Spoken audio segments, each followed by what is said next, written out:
তারপরে ওয়াইদা কিলা লাহুম আমিনু বিমা আনজালাল্লাহ, তাদেরকে যখন বলা হয়, এই যে দেখেন এখানে সুন্দর করে আল্লাহ রাব্বুল আলামিন কয়েকটা কথা বলছেন, এগুলো মানে জানা রাখার দরকার, বুঝে রাখার দরকার। যে তাদেরকে যখন বলা হইলো আমিনু বিমা আনজালাল্লাহ, আল্লাহ রাব্বুল আলামিন যে কিতাব নাজিল করছেন, কুরআনুল কারীম নাজিল করছেন, এটার প্রতি ঈমান আনো, এবং রাসূল সাল্লাল্লাহু আলাইহি সাল্লামকে, মুহাম্মদ সাল্লাল্লাহু আলাইহি সাল্লামকে যে নবুয়ত দিয়েছেন এটার প্রতি ঈমান আনো। ক্বালু, ইহুদিরা বলতেছে নুমিনু বিমা উনজিলা আলাইনা, আমাদের উপর যেটা নাজিল হয়েছে অর্থাৎ তাওরাত, সেই তাওরাতের উপরে আমরা ঈমান আনবো। ওয়াকফুরুনা বিমা ওয়ারা, তারা বলতেছে আমরা এর প্রতি ঈমান আনবো, অন্য যা কিছু আছে, অন্য কার প্রতি কি নাজিল হয়েছে ওগুলোর প্রতি আমরা ঈমান আনবো। বুঝতে পারছি তাদের কথা? তো এখানে তারা বলতেছে তাদের কিতাবের উপর ঈমান আনবে, তাদের কিতাবের উপর ঈমান আনবে, এবং অন্য কিতাবের উপর তারা ঈমান আনবে না। অথচ তাদের কিতাবের মধ্যেই লেখা আছে, এই কথাই সামনে উল্লেখ করতেছে, তাদের কিতাবের মধ্যেই লেখা আছে যে শেষ জামানার নবী আসবে, শেষ জামানার কিতাব আসবে, হ্যাঁ কুরআনুল কারীম আসবে, তো সেটার উপর ঈমান আনার কথা। তাহলে তো মূলত তাদের কিতাবই তারা মানতেছে। বুঝতে পারিনি বুঝতে পারছেন আমার কথা? মানে তাদের তাওরাতের মধ্যে শেষ জামানার নবী এবং কোরআনের কথা লেখা আছে, তো যদি কোরআন এবং তাওরাতকে নাই মানে, কোরআন এবং রাসূল সাল্লাল্লাহু আলাইহি ওয়াসাল্লামকে নাই মানে, তাহলে তাওরাতকে কীভাবে মানা হবে? বুঝতে পারিনি আমার কথা? আচ্ছা, ওহুয়াল হাক্কু মুসাদ্দিক, আল্লাহ রাব্বুল আলামিন বলতেছেন ওহুয়াল হাক্কু মুসাদ্দিকাল লিমা মাআহুম, অথচ এটা যে সত্য, রাসূল সাল্লাল্লাহু আলাইহি ওয়াসাল্লাম সত্য, কোরআনুল কারীম সত্য, তাদের কাছে যা আছে, তাদের কাছে যে তাওরাত আছে, এই তাওরাতই সেটা সাক্ষী দিচ্ছে, ওই তাওরাতই সেটা সাক্ষী, তাওরাতই সেটা সত্যায়িত করতেছে। কুল ফালিমা, রাসূল সাল্লাল্লাহু আলাইহি ওয়াসাল্লামকে আল্লাহ রাব্বুল আলামিন বলতেছেন যে আপনি বলেন, যদি তারা এই যে তাওরাতের উপরই ঈমান আনে, তাহলে আপনি তাদেরকে জিজ্ঞাসা করেন ফালিমা তাকতুলুনা আম্বিয়াল্লাহ মিন ক্বাবলু ইন কুনতুম মুমিনিন, যদি তোমরা এই তাওরাতের উপরই ঈমান আইনেই থাকো, তাহলে তোমরা কিছু আম্বিয়া ইকরামকে কেন হত্যা করছো?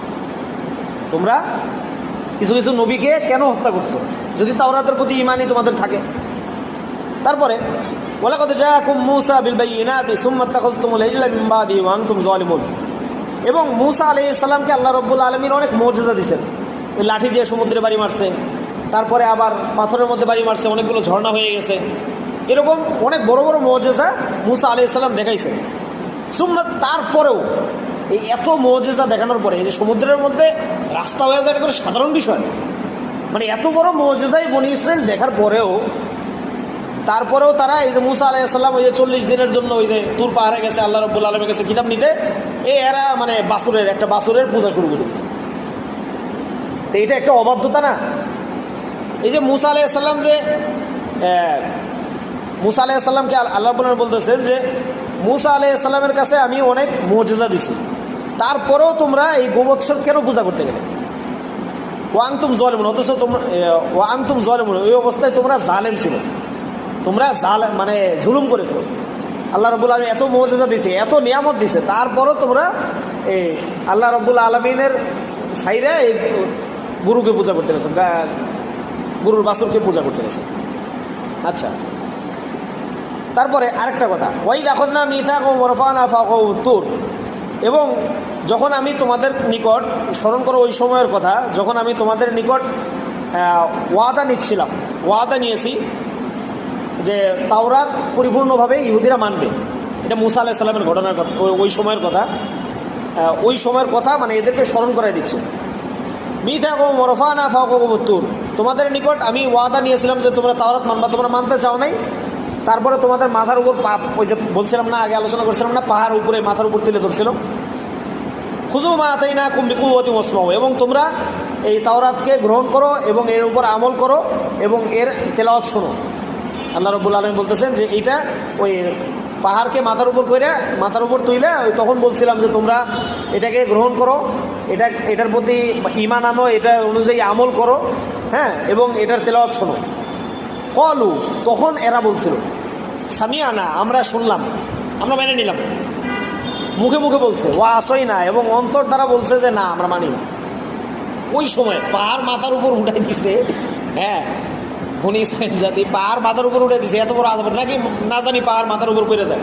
ওই তখনও এরা মুখে মুখে বলছে যে না আমরা ঈমান আনলাম, কিন্তু অন্তরে তারা ওয়াসাই না, এবং আমরা অবাধ্যতা করলাম এবং আমরা মানে মানব না। ওয়াউশরিবু ফি কুলুবিহিমুল ইজলা বিকুফরিহিম, এবং তাদের অন্তরে গোবৎসের কুফুরের কারণে, তারা যে আগে কুফুরি করে আসছে, এই কুফুরির কারণে তাদের অন্তরে গোবৎসের মানে ভালোবাসা তাদেরকে পান করানো হয়েছে।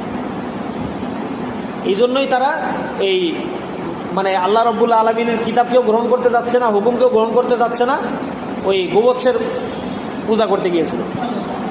কুল বিসামা, আল্লাহ রাব্বুল আলামিন রাসূল সাল্লাল্লাহু আলাইহি ওয়াসাল্লামকে বলতেছেন যে আপনি বলে দিন, বিসামা ইয়ামুরুকুম বিহি ঈমানুকুম, তোমাদের ঈমান কি তোমাদেরকে এতই খারাপ কাজের আদেশ দেয়?